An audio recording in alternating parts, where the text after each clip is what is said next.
Well, Harp's a pretty tough 2014 for you, mate. What do you see of it? Probably just a learning curve, really. Sort of learn how to deal with injuries and setbacks and that sort of stuff. So I use that as a bit of a base to strengthen my game and push forward and know how to deal with that stress during the game. Imagine it was a pretty frustrating season. Yeah, pretty frustrating. Saw the ankles give me a bit of growth, but obviously no excuses. So I played out the year and then luckily had a operation at the end of the year, and now we're getting it right now, so it's all going to plan. You said obviously no excuses, but how much does that ankle affect you during a game? A little bit. It's more just the mental side of it when you're thinking about it the whole time. Obviously it's in the back of your mind, not at the forefront, because obviously the forefront's the actual footy. But lingering around, it's just frustrating to have that sort of holding you back mentally rather than physically. At the end of the season, you were playing that half-back role. Things didn't quite go your way towards the end of the season, though, and you missed a couple more. Yeah, just the other ankle. Sort of come to a bit of a bone at the back that started pinching up against another bit of bone. So just got that cleaned out at the end of the year and missed a couple of games. So that ankle's feeling spot on now, so there's no stress there. So it's all good. So where are you at in your recovery? How far away are you from joining in the full training? Probably about 3 or 4 weeks.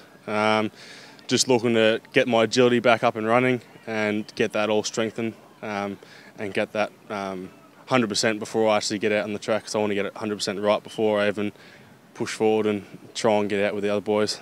You had a delayed start last year. You're probably going to have another delayed start this year. How important is it to get those run in your legs before the footy starts again? Yeah, I learnt that last year where I sort of was set back and wasn't the full fitness come round one. So I'm not going to be stupid about this year. I'm going to get it right first and make sure my fitness is there and make sure that I'm ready to go rather than underdone by the time round 1 comes. Might have to wait until round 4 or 5 if it happens like that, but I'm just going to take it as it comes. This is your last year on the contract. What does this year mean for you?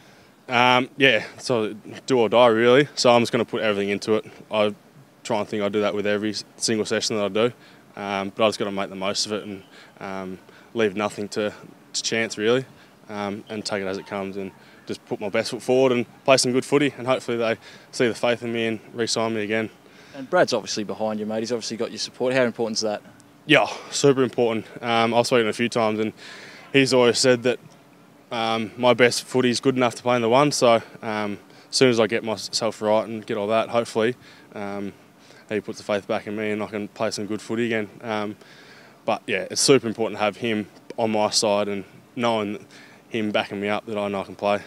And you were thrown around the field a bit last year. We spoke about the half-back role. What sort of role do you expect to play this year? What sort of role do you want to play?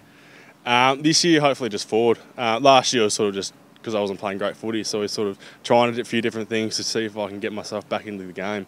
But this year, hopefully just a bit of mostly forward and maybe a bit up in the midfield, just pinch hitting. So I played all my junior footy up forward, so that's where I know my best footy is.